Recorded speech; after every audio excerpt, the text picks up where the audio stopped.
Amém. São momentos importantes na presença do Senhor e realmente estar louvando e poder, e como eu coloquei, contribuir é um privilégio, não pode ser um peso, é privilégio.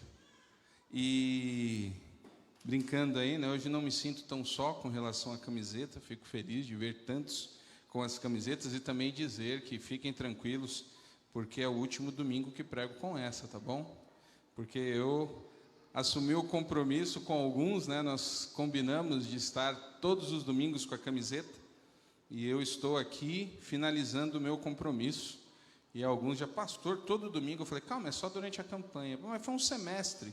Mas a minha esposa lavava toda semana, eu só usava para o domingo à noite, tá bom? Fiquem tranquilos com relação a isso. Mas realmente tem sido e foram meses muito importantes, porque nós fomos desafiados, desafiamos e vimos muitos aceitarem, em alguns momentos inesquecíveis. Nesse período, como acabei de orar, tivemos o grande privilégio de ver o templo ali construído. É o segundo templo nesses últimos 2 anos, né? Nós tivemos também um privilégio de ver ali, no novo templo, a construção, o pastor Batista que gerenciou e comandou ali. E quem não conhece ainda, aliás, você que é aqui da igreja, que não conhece ainda as congregações, fica esse desafio, no sentido inclusive de despertar. É fundamental que você conheça os trabalhos da igreja. Domingo passado eu estava ali na congregação Esperança, né? Foi um momento também muito gostoso, fiquei muito feliz de estar ali com os irmãos.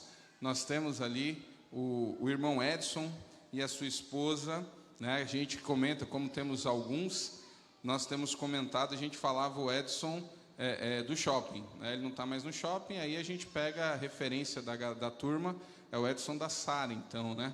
E aí a gente fica comentando, mas ele está junto com a sua esposa ali colaborando com os irmãos, né? Trazendo a palavra, e ele está à frente ali juntamente com o irmão Jorge e a Toinha. Então foi muito bom estar com eles ali, né? No segundo domingo de julho, no terceiro, estarei com o pastor Batista ali no Novo Templo, que também é uma outra congregação e tem um templo muito bonito ali no coração daquele conjunto habitacional. Vale a pena também ir conhecer. Muitos estiveram ali no Júlio Almeida, então também ficou para a honra e glória do Senhor um lugar maravilhoso ali para os cultos. Temos a Cidade Nova, que tem renascido com o Gutenberg, né? E isso também nos deixa muito alegres. Os irmãos estão acompanhando pelas redes tudo o que está acontecendo em Brasileira, e é um grande privilégio ver aquele trabalho ali em Brasileira já dando tantos frutos, né? E o Elton e a Arlene têm ali feito muito, né, para a honra e glória do Senhor. Então,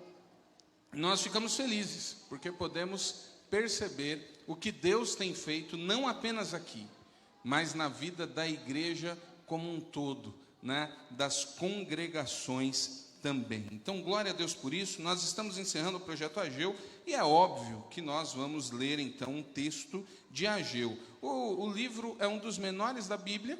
O livro é o livro de 2 capítulos, e nós vamos abrir no capítulo 2, né? Ageu capítulo 2, de 10 a 19. Enquanto os irmãos procuram, os irmãos estão vendo, nós temos a necessidade do retorno do ministério infantil, né? E estamos com dificuldade, porque parte do ministério não retornou. Então isso está inviabilizando. Então fica aí o despertamento para você que voltou e de repente o Senhor está tocando no seu coração. Precisamos de pessoas. Estamos com dificuldade para retornar o trabalho infantil por questão de voluntários. Então fica aí esse clamor público, tá bom? Ageu capítulo 2, a partir do versículo 10, nós vamos ter o seguinte relato da palavra do Senhor. Ageu capítulo 2, a partir do versículo 10. Eu vou ler na NVT, então ela já tem aí a tradução, talvez a sua tradução vai trazer os meses no hebraico, no nome referente ao mês judaico, e o meu já em português aqui, né? Diz assim: em 18 de dezembro do segundo ano do reinado de Dário, o Senhor enviou esta mensagem ao profeta Ageu. Assim diz o Senhor dos Exércitos: pergunte aos sacerdotes sobre a lei. Se alguém levar em sua roupa a carne consagrada de um sacrifício, e se por acaso a roupa tocar num pão, no ensopado, em vinho, em azeite ou em qualquer outro tipo de alimento, esse alimento também se tornará consagrado? Não, responderam os sacerdotes.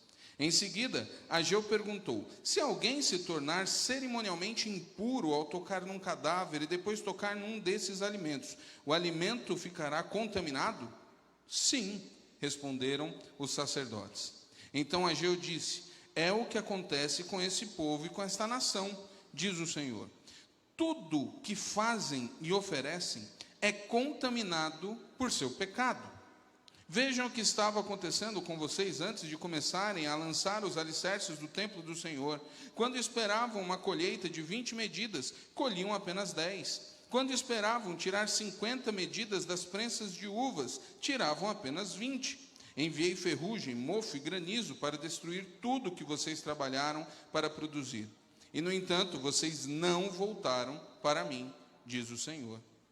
Pensem nesse 18 de dezembro, o dia em que foram lançados os alicerces do templo do Senhor. Sim, pensem bem. Eu lhes faço uma promessa. Agora, enquanto a semente ainda está no celeiro e suas videiras, figueiras, romãzeiras e oliveiras ainda não deram frutos, mas de hoje em diante eu os abençoarei. Ageu capítulo 10. Então, na verdade, o livro de Ageu, ele é dividido em discursos. Então, nós chegamos ao final dessa campanha e a mensagem do início é a mensagem do final do livro. Ageu é um profeta importante porque ele está trabalhando exatamente no ânimo e na motivação para que o povo retorne a fazer o que eles nunca deveriam ter parado. Então, qual é o contexto em que o livro está acontecendo? O povo voltou do exílio. Essas informações são sempre importantes para entendermos o que está acontecendo. E o povo voltou em, digamos assim, em prestações, né? Nós tivemos algumas levas de pessoas retornando ao fim do exílio para a terra. E quando eles voltam para o lugar de onde o povo havia sido arrancado, está tudo destruído. E o que acontece é que nós temos alguns livros na Bíblia, principalmente Esdras e Neemias, que estão ali mostrando e contando o processo de reconstrução. Na verdade, são dois processos de reconstrução que acontecem naquele tempo. Você tem a reconstrução do povo, do país. Você tem a necessidade de reconstruir os muros que foram destruídos. E você também tem a necessidade de reconstruir o templo. O templo no Antigo Testamento tem uma importância enorme, porque hoje nós podemos dizer que Deus, inclusive o próprio Davi já anunciava isso, quando lemos alguns versículos bonitos que falam que Deus não habita em templos humanos feitos por mãos de homens. De fato, nós sabemos que o que marca a Memorial não é o seu prédio, são as pessoas, são os relacionamentos. Mas o templo tem a sua importância. Desde a saída do povo do Egito, que nós temos ali Deus trabalhando lugares, e nós temos a construção do tabernáculo, ainda no deserto. Tabernáculo era o lugar ou a tenda que era consagrada ao Senhor, e ela era especial. Quando a gente lê o texto no Antigo Testamento, a gente percebe que Deus é um Deus de detalhes. Deus literalmente revela como Ele queria que as coisas acontecessem. E nos livros da lei, nós estamos aí acompanhando a leitura anual e também temos a turma de Panorama. Faço aqui o meu comercial, você pode vir aprender a palavra do Senhor na EBD, nós temos uma turma de panorama bíblico, onde nós podemos estudar ali livro a livro, entendendo os contextos. E quando a gente estuda esses livros, a gente vê que Deus, Ele dá ali exatamente o que Ele quer, porque era algo importante, não simplesmente para o homem, era o Senhor. Deus disse qual era o material, Deus diz qual é o tamanho, Deus diz os centímetros, Deus diz as cores, Deus diz a textura, Deus diz os desenhos, Ele diz absolutamente tudo. Porque era o lugar em que ficariam as coisas que mostravam a presença do Senhor. Isso é sério. E depois, quando Davi entende a necessidade de um lugar, e que Deus concorda, mas não permite que ele construa, ele também passa a Davi todo o projeto do que viria a ser o templo. E depois ele dá todas as condições a Salomão de executar e construir esse templo. E quando nós vemos a construção daquele templo, a gente vê os detalhes, a gente consegue imaginar a beleza, a gente consegue ver a grandiosidade que foi a inauguração daquele templo. E o texto diz que o Senhor, em forma de agradecimento, em forma de concordância, né? O Senhor, a presença do Senhor tomou conta naquele dia, e as pessoas não conseguiam ver, porque a glória do Senhor havia tomado aquele lugar. São momentos importantes. O templo tinha um significado para o povo, que era: Deus está no nosso meio. Hoje nós podemos nos alegrar com a presença do Senhor, não pela construção, mas pelo Espírito Santo. A gente está estudando Atos. Mas isso não anula o que aconteceu ali no Antigo Testamento. Então, observar a destruição do templo foi algo traumático para o povo. E o templo é destruído por Nabucodonosor, e aquilo causa um estrago. E quando o povo retorna, eles sabem que precisam reconstruir o templo. E eles começam. Mas, obviamente, eles têm problemas. Porque eles passam 70 anos longe, e os povos vizinhos tomam conta daquele lugar. Eles não querem que o povo volte. É uma situação difícil. O livro de Lamentações de Jeremias é um livro em que mostra o estado de quem fica quando tudo é destruído. Depois, você que tiver a curiosidade pode acompanhar ali, e você vai sentir a dor do profeta ao ver os muros caídos, ao ver o templo destruído. E eles recomeçam, mas eles encontram inúmeras dificuldades, e eles param a construção. Quem já começou a construir sabe. Inclusive, existem pessoas que começam e vão passar anos com a sua casa meio construída, meio não construída. Muita gente entende dessa questão. É um desafio. Inclusive, nós estamos aqui com essa obra a terminar já há um bom tempo. Graças a Deus, esse ano ela já andou muito, mas ainda tem alguns passos a serem concluídos. E o fato é que nesse período Deus levanta pessoas para mostrarem para o povo. A obra para por 16 anos. Não foi uma parada de 1 mês, 2, 3, 1 ano. Por 16 anos a construção fica parada. E aí é que entra a questão do profeta Ageu. O profeta Ageu é levantado, nós temos um texto em Esdras 5:1, que diz o seguinte: nessa época os profetas Ageu e Zacarias, filho de Ido, profetizaram aos judeus de Judá e Jerusalém, falavam em nome de Israel, do Deus de Israel que estava sobre eles. Então Deus levanta o profeta, e o profeta vai despertar o povo.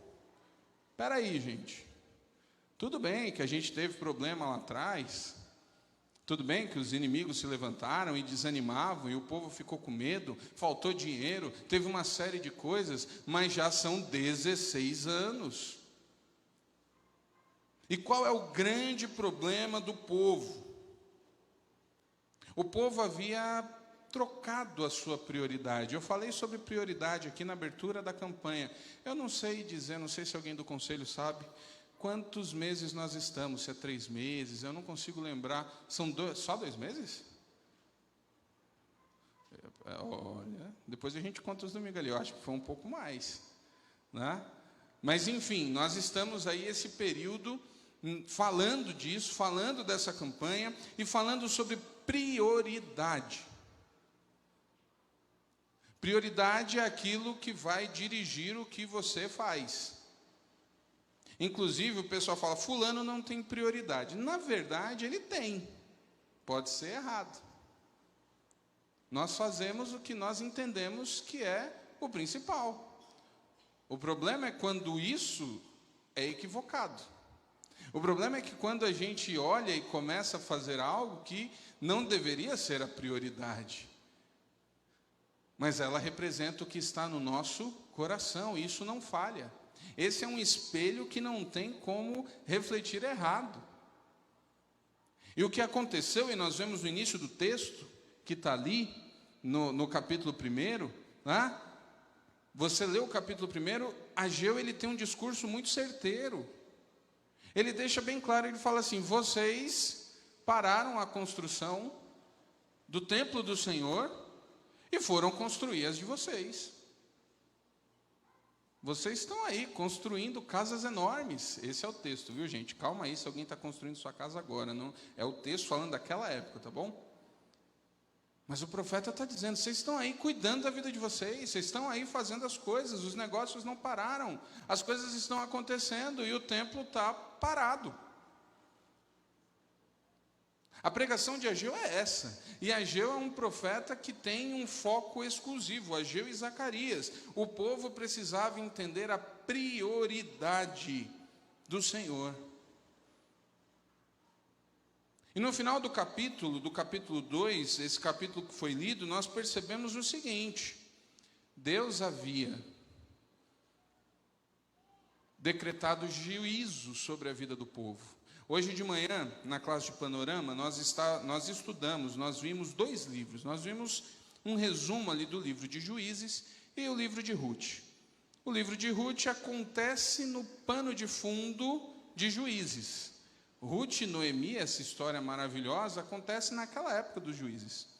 E uma coisa que é muito interessante no tempo dos Juízes é uma espécie de ciclo que o povo tem durante aqueles vários e vários anos, que era mais ou menos assim. Josué reúne a sua família à frente do povo. Josué, diferente de Moisés, não tinha um líder específico. Josué meio que tinha um grande conselho, uma liderança formada. E Josué reúne essa turma já perto ali do fim de sua vida, seguindo o exemplo de Moisés, porque Moisés, quando vai passar o bastão para Josué, ele reúne o povo, ele conta toda a história. O livro de Deuteronômio é isso, é quando Moisés chama a geração que vai entrar na terra e passa a lei novamente. Josué chama o povo e diz, olha, Deus nos tirou do Egito, Deus fez com que essa terra que nós estamos fosse conquistada. Ele relembra os feitos do Senhor, ele relembra tudo o que aconteceu com o povo quando ouviu a Deus e o que aconteceu quando o povo não ouviu a Deus. E aí sim ele fala aquela declaração que nós amamos: escolhei bem a quem servir. Se os deuses dos seus antepassados ou dos seus pais, ou o Deus que nos tirou do Egito, eu e minha casa servir. Vamos lá todo mundo? Eu e minha casa serviremos ao Senhor. O versículo é maravilhoso. E esse versículo surge num desafio ao povo. Gente, o que mais importa, o ponto principal nosso deve ser continuar servindo ao Senhor, porque se servirmos ao Senhor de verdade, Ele vai cuidar de todo o resto. Esse é o desafio. E o texto de Josué termina dizendo que o povo aceitou. A liderança se reúne, o povo chora e o povo diz, nós serviremos ao Senhor. E aquela geração faz isso, só que existe algo aí na contagem de tempo que é as gerações que vão mudando. E o livro de Juízes começa com uma geração diferente. Já são ali os filhos, os netos, bisnetos, não sabemos direito, mas ali Juízes já abre com a declaração diferente, já diz: naquele tempo não havia rei em Israel, cada um fazia o que bem lhe entendia. Então, nessa fase, o povo não tem uma liderança única, o povo está ali vivendo e fazendo o que quer. Então, cuidado, porque esse negócio de eu quero fazer, eu vou fazer o que eu quiser, a vida é minha, sou eu que tomo a decisão. Cuidado, porque normalmente quando nós declaramos a nossa independência a esse ponto e fazemos as coisas do nosso jeito, nós colhemos os resultados por causa disso. E o povo, cada um fazia o que bem entendia, e o resultado era um só: afastamento de Deus. Então o povo estava lá, se afastava de Deus, começava a adorar outros ídolos, começava a fazer, desonrar a lei, fazer tudo aquilo, e Deus, porque a relação de Deus com o povo é uma relação de pai com filho. Então é a relação daquele que está educando. Então, você está aqui desobedecendo? Pois vamos conversar. E Deus ia ali e disciplinava o povo. E é interessante, eu faço o destaque que fiz de manhã, que disciplina envolve sofrer, envolve sofrimento. Eu não vou entrar aqui no debate, né, da questão do castigo físico ou não. A Bíblia, inclusive, fala na questão da vara para a criança, né? E isso hoje em dia o pessoal não pode. Mas se você vai disciplinar o seu filho, você vai fazer algo que o vai fazer sofrer. Porque é a alternativa. Se você não entendeu até agora, quando você sente algo, você vai ter que fazer. É igual aquela história, né? O pessoal diz: por que o homem morre mais cedo, né? Tem lá os vídeos das situações mais absurdas, mas na verdade o homem tem um hábito interessante de não procurar médico. É por isso. Homem com médico é um negócio sério. Então, quando ele vai, é porque a coisa está feia. E aí a gente até brinca, né? A tolerância do homem com... O homem não vai no médico, mas não tem muita tolerância à dor, essas coisas, né? Pega uma mulher gripada e pega um homem gripado. Você vai ver a diferença, né, ali, de como cada um reage, né? Mas o fato é que o homem vai quando sente, quando a coisa está feia. E ali Deus, então, trabalha no povo disciplinando. E que disciplina era essa? Normalmente era um período de combate, de guerra, onde eles perdiam, eram invadidos por algum povo, ou algum período de seca. O povo tentava de todo jeito, mas é o seguinte: se a natureza não cooperar, não existe tecnologia que resolva. Não tem jeito. Então eram maneiras que Deus usava para disciplinar o povo. E, por exemplo, o livro de Ruth acontece num período de seca. A coisa está feia, Noemi vai para outra terra. E o que a gente descobre em Ageu é que o povo seguiu a sua vida. Inclusive, nós temos a sensação de que o povo se desenvolveu. Por 16 anos, a vida aconteceu, a vida voltou.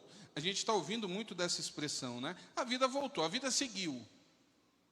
Mas Deus, ele traz ali, ele vai no coração do homem. E, na verdade, o julgamento de Deus com o povo é a questão da insatisfação. O povo se sente insatisfeito.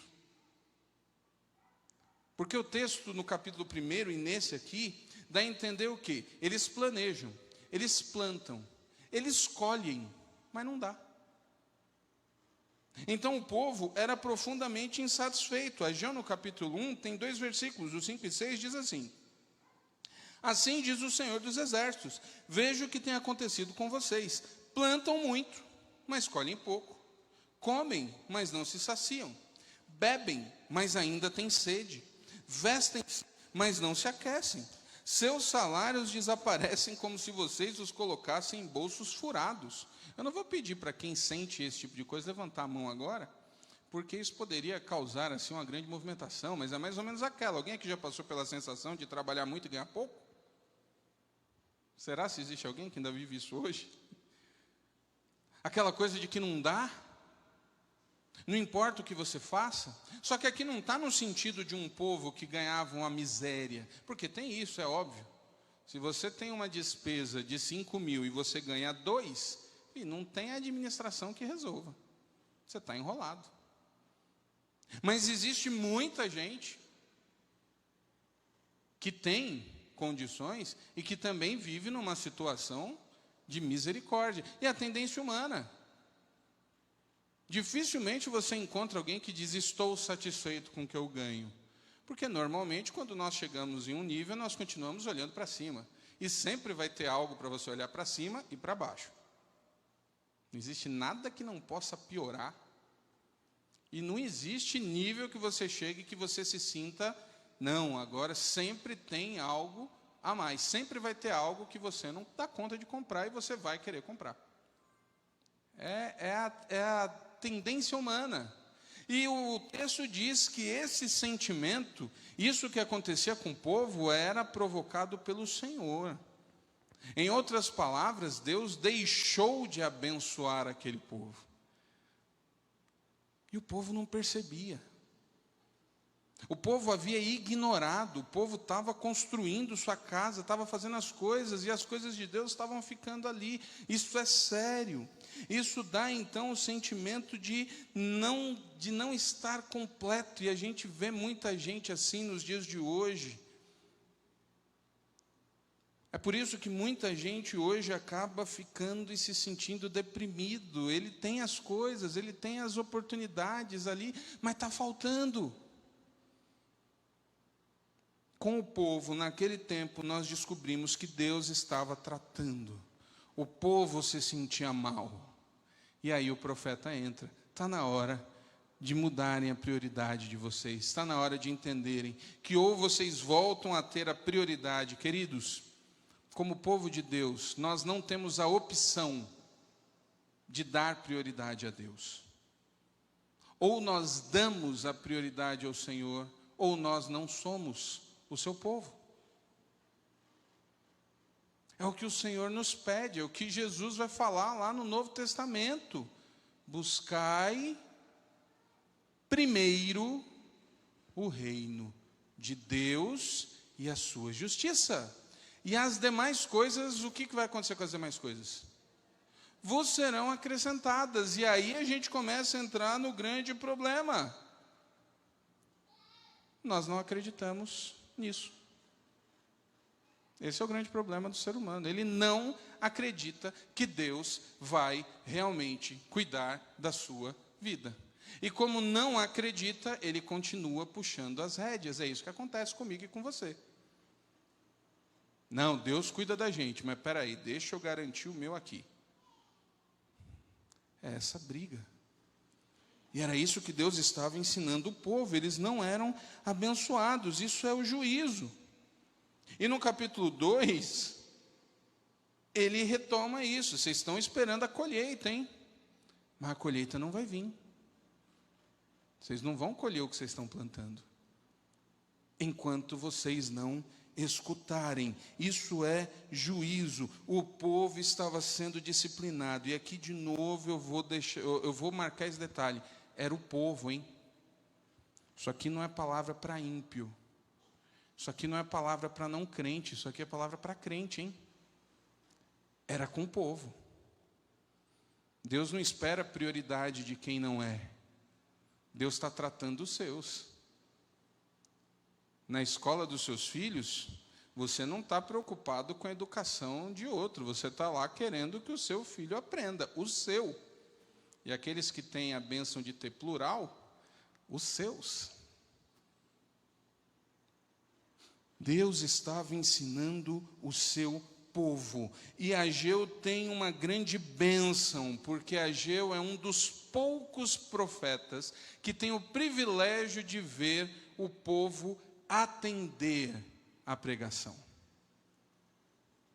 O que acontece no livro de Ageu é que Ageu, de maneira apaixonada, Ageu prega e o povo entende. E quando o povo entende, o povo muda. E quando o povo muda, Deus abençoa. O que acontece no livro de Ageu é que o povo entende, e eles se despertam, e eles partem então para a conclusão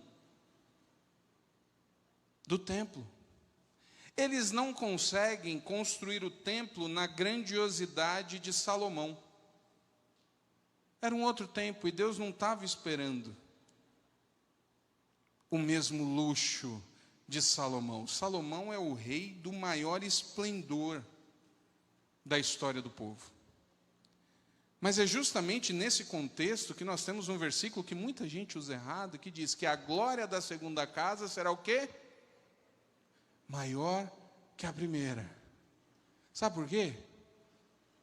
Porque é um povo completamente diferente, numa situação completamente diferente, fazendo algo no arrependimento, baseados no entendimento de que eles estavam dando o melhor. O que Deus espera de nós não é a questão simplesmente humana da maior contribuição, mas é a questão da nossa confiança nele. A grande questão aqui não é o quanto, mas o como. Não se compara com, fulano deu maior, isso é relativo. É por isso que no Novo Testamento nós vamos ter Jesus ensinando os discípulos. E nós temos a famosa história da viúva, que muita gente usa errado hoje em dia também, né? Jesus fala lá daqueles que estão contribuindo. E alguém chega e entrega uma grande oferta, e chega a viúva lá com suas poucas moedas.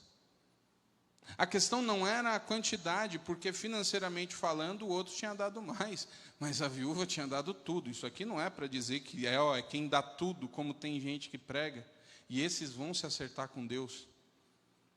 Mas é o coração da pessoa que confia e entrega. Quando a gente estudou Elias, a gente viu algumas situações que Elias tinha. Quando Deus manda Elias sair ali daquele lugar e vai encontrar uma viúva, e Elias chega lá e encontra uma viúva, o que já era um péssimo sinal. E a viúva chega e diz: rapaz, a gente não tem comida aqui não, a gente só tem para hoje. E aí a gente vai sentar e olhar um para o outro até morrer. É mais ou menos essa mensagem de esperança que o profeta recebe. Aí o profeta chega: traz aí o que você tem. E a mulher talvez tenha pensado: bom, eu ia morrer amanhã, morrer hoje. Ela traz. E aí Deus multiplica o azeite. É nesse contexto que as bênçãos aparecem, queridos. Não é numa questão carnal de dizer eu vou contribuir com X porque Deus vai me dar 3X e aí eu vou comprar o que eu quero. Não.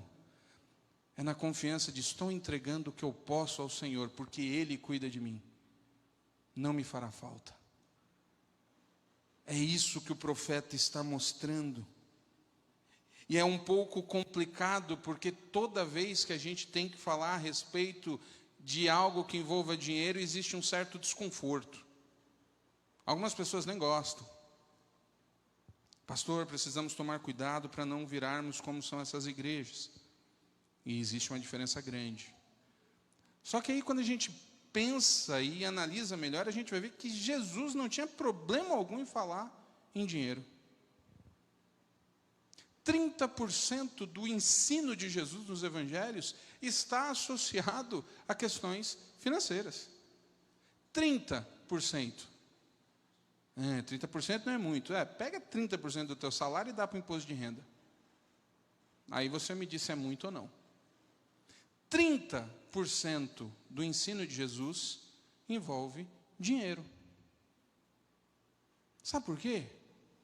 Porque, na verdade, em contexto de crente, Deus usa dinheiro para testar o coração.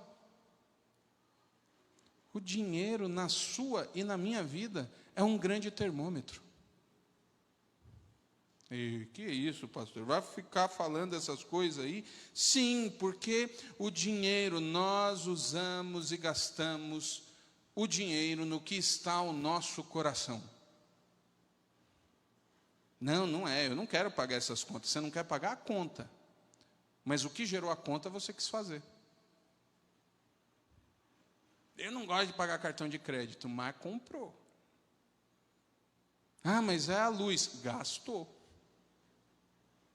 Percebe? No Novo Testamento nós vamos ver algumas declarações incríveis, dizendo que aonde estiver o nosso tesouro está o quê? Nosso coração.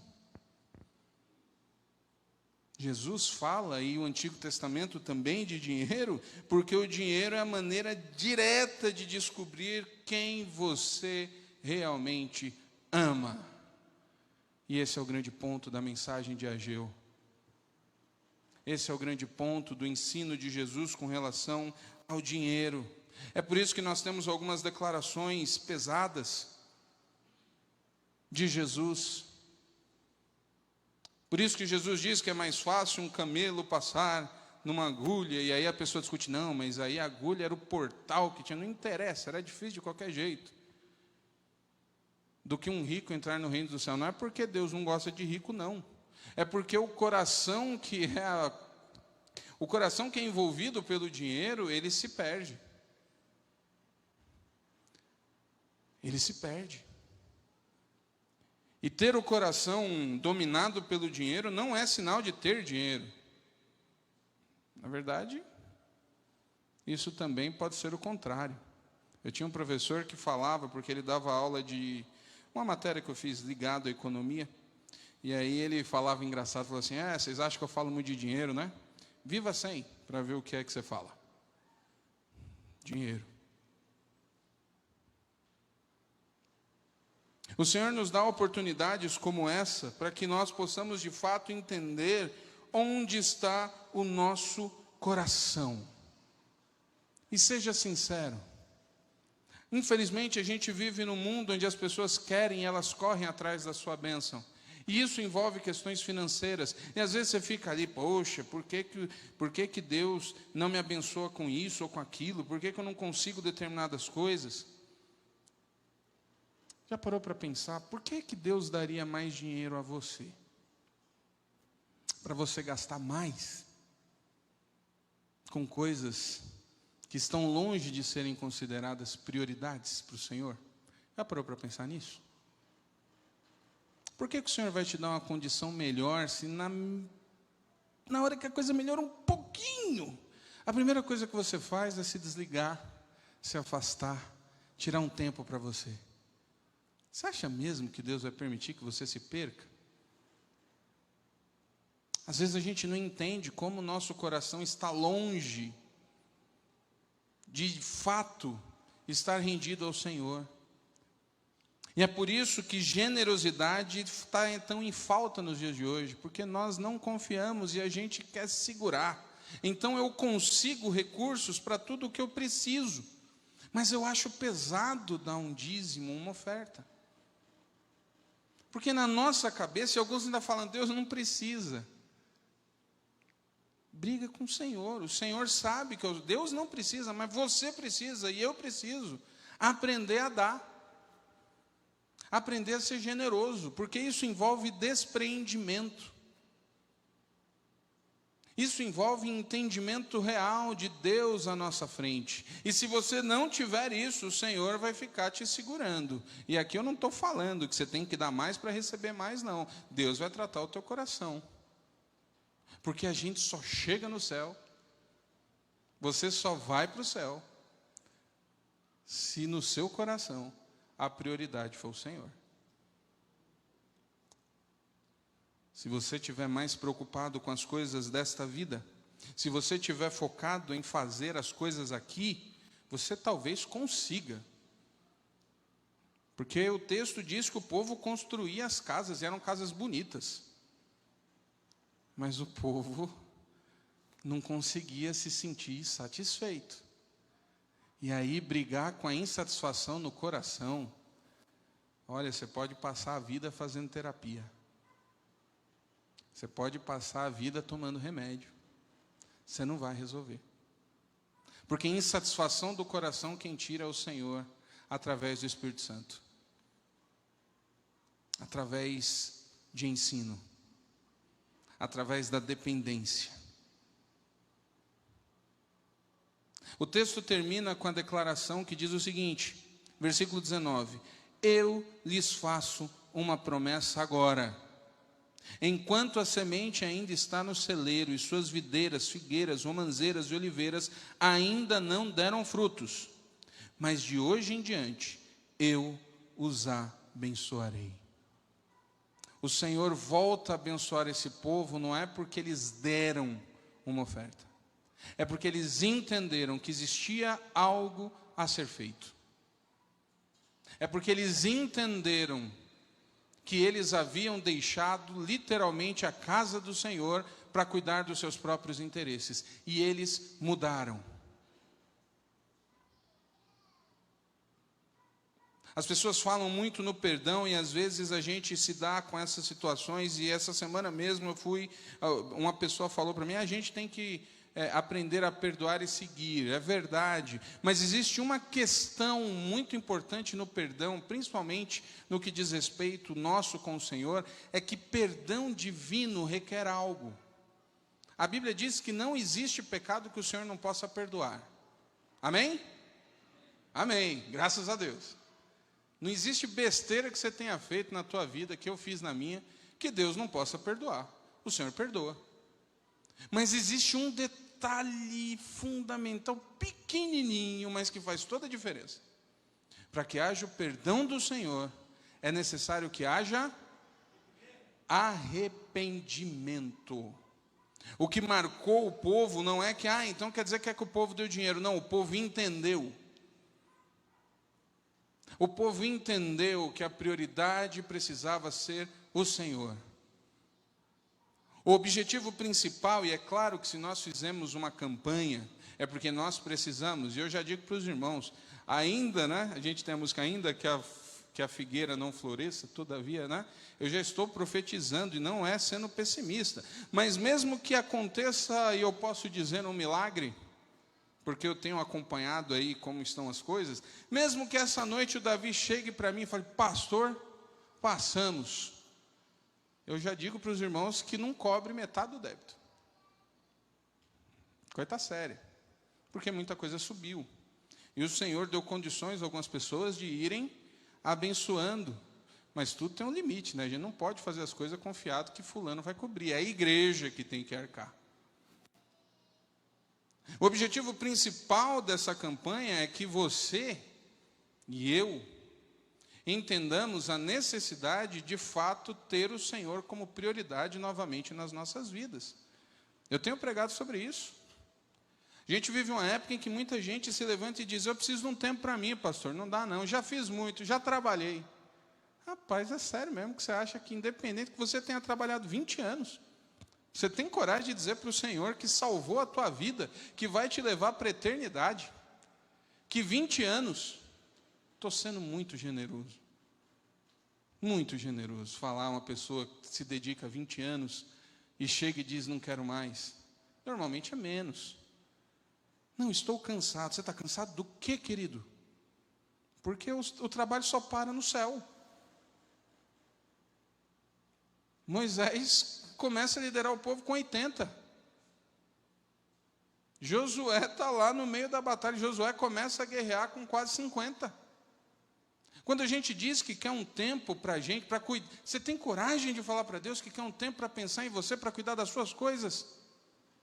Quando a Bíblia diz, buscai primeiro o reino de Deus e a sua justiça, e as demais coisas vos serão acrescentadas, a Bíblia diz que as demais coisas serão acrescentadas. Quando eu inverto e digo que estou em um tempo para mim, eu estou invertendo o texto. Eu estou dizendo assim, estou cuidando das minhas coisas, e acrescentarei um tempo do meu tempo, acrescentarei ali o que eu puder. Senhor, fica tranquilo que vou ver o que posso fazer. Você já imaginou usar essa expressão? Normalmente essa expressão é gerente que fala para alguém, vou ver o que posso fazer. Vou tentar te ajeitar. É nesse contexto que a gente, quando alguém fala assim, vou ver o que posso fazer, é porque você está numa situação ali tentando algo. Você imagina você falando isso para Deus, Senhor, vou ver o que eu posso fazer. Você consegue? Eu não consigo. Eu não consigo. Senhor, teu filho morreu por mim, passou tudo aquilo que eu merecia, vou ver o que eu posso fazer. Vou ver, esse povo não enche o saco, fica aí pedindo, vou dar aqui a contribuição aqui, Senhor. Espera aí que eu vou dar uma ajudinha, vou ver o que eu faço. Gente, o mundo está aí fora acabando. E a gente está, como diz o povo, preocupado, construindo as nossas casas com grandes painéis. Pastor, eu nem tenho casa, é simbólico. A casa construída que o texto fala aqui pode ser uma carreira, pode ser um concurso, pode ser um relacionamento, pode ser um filho, pode ser o marido, pode ser o noivo, aquele que você não tem, mas em nome de Jesus você diz eu tenho. Pode ser o que for. Pode ser um cachorro, um gato, qualquer coisa que tira a prioridade do Senhor do seu coração. Mas é meu sonho. Querido, se o seu sonho não é o que Deus colocou dentro de você, você pode realizar 20 sonhos, que no final a gente escuta o seguinte: afasta-te de mim, não vos conheço. Só vale a pena a gente correr e lutar por sonhos que o Senhor tenha colocado no nosso coração. E a primeira coisa que a gente faz quando está fazendo uma conta, quando quer comprar algo, é ignorar por completo se o Senhor está nisso. Por isso que Moisés é diferente. Moisés disse: se o Senhor não for à minha frente, se o Senhor não nos abençoar, inclusive com a sua presença, eu não vou. O que a gente faz ao contrário. A gente pensa a viagem, a gente compra a passagem, a gente entra no avião e na hora que entra a turbulência, Senhor, cuida de nós. No meio do caminho, quando você vê o painel acendendo no carro, para quem tem carro com esse tipo de problema, né? Porque tem umas naves aí que a pessoa nunca vai saber o que é isso. Mas quem sabe dessas coisas entende, né? Quando você está no meio do caminho, acendeu a luz do óleo, o Senhor abençoa o motor. Abençoa o motor, cuida de nós. É assim. A gente vai, e no meio do caminho, que o Senhor nos abençoe. Não é assim. Tiago vai usar a expressão, né? É Tiago que usa a expressão, se Deus quiser. A gente usa muito essa expressão, né? Se Deus quiser, vai dar certo. Tiago fala assim, olha, antes de planejarem, pense se é isso que Deus quer. A pior coisa que tem é lutar e cuidar dos seus próprios planos, sem se preocupar se é isso que o Senhor quer. O Senhor, esta noite, nos traz a reflexão sobre o que estamos fazendo, inclusive com o nosso dinheiro. Inclusive com o nosso dinheiro. A gente tem, e falamos muito nessa campanha a respeito de o Senhor vai colocar no seu coração. Aí a pessoa fala assim, bom, se Deus vai colocar no meu coração, esses 2 meses eu não vou nem falar com Ele. Vai que Ele realmente me diz algo. E aí a gente não dá. Generosidade não pode ser alcançada através de pessoa. Eu não posso forçar você a ser generoso. E se eu forçar você a ser generoso, para Deus também não vai importar, porque Ele conhece o teu coração.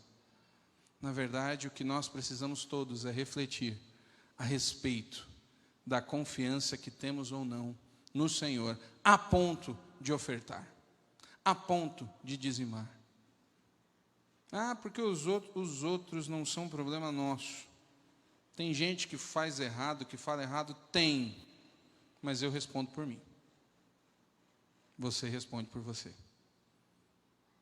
O Senhor é uma prioridade na sua vida. Queria convidar o Ministério de Louvor que venha aqui à frente. Nós vamos orar.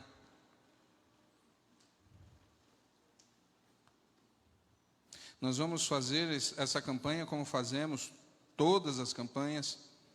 Você que não trouxe, você que está em casa e não pôde ofertar hoje, semana que vem ainda vamos estar recebendo para contabilizar o alvo. Você que está em casa, o Eduardo falou do QR Code, eu acho que mudou, acho que tem o número do Pix, né? E você pode fazer. Mas o ponto principal realmente é esse.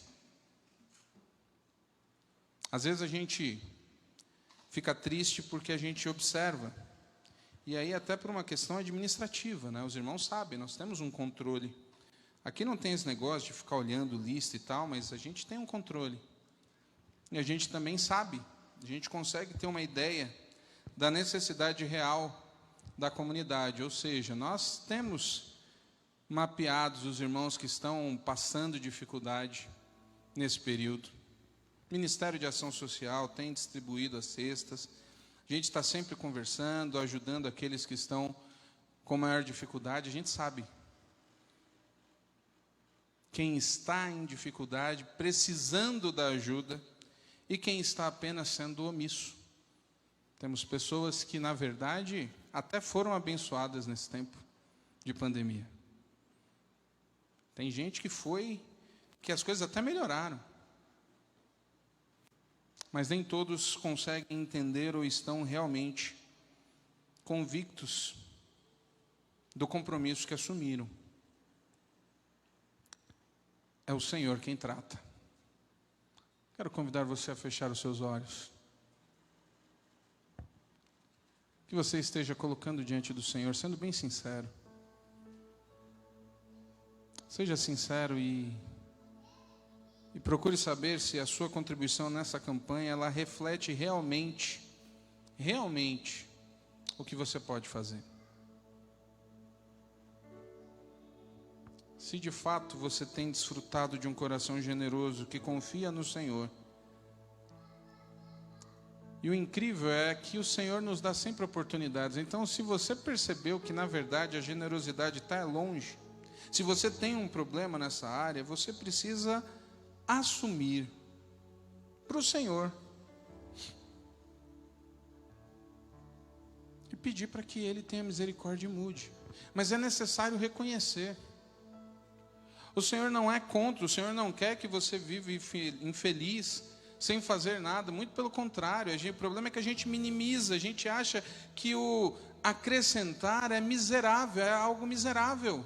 A gente pensa que Deus vai acrescentar dando uma sobra. Gente, o Senhor é misericordioso, o Senhor é bom. Nós é que não confiamos nisso.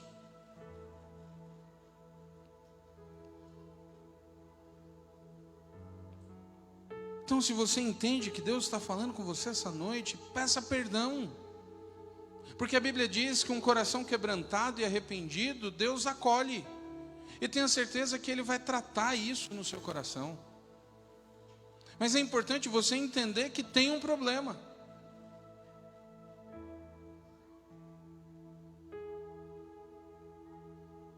As oportunidades do Senhor são sempre para reflexão. Que você possa entender. Quero convidar você a se colocar de pé agora. Nós vamos orar em pé.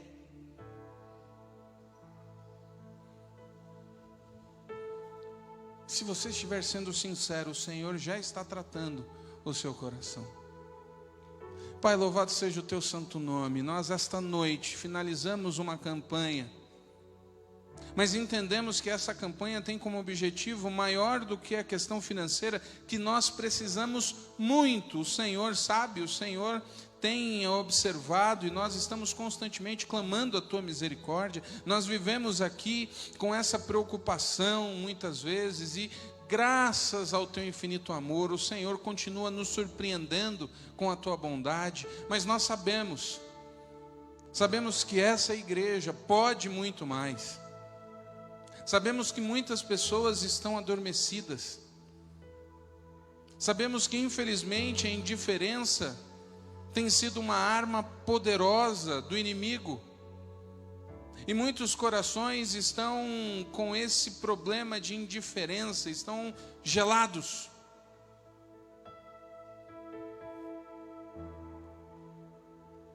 Nos esquecemos do Senhor.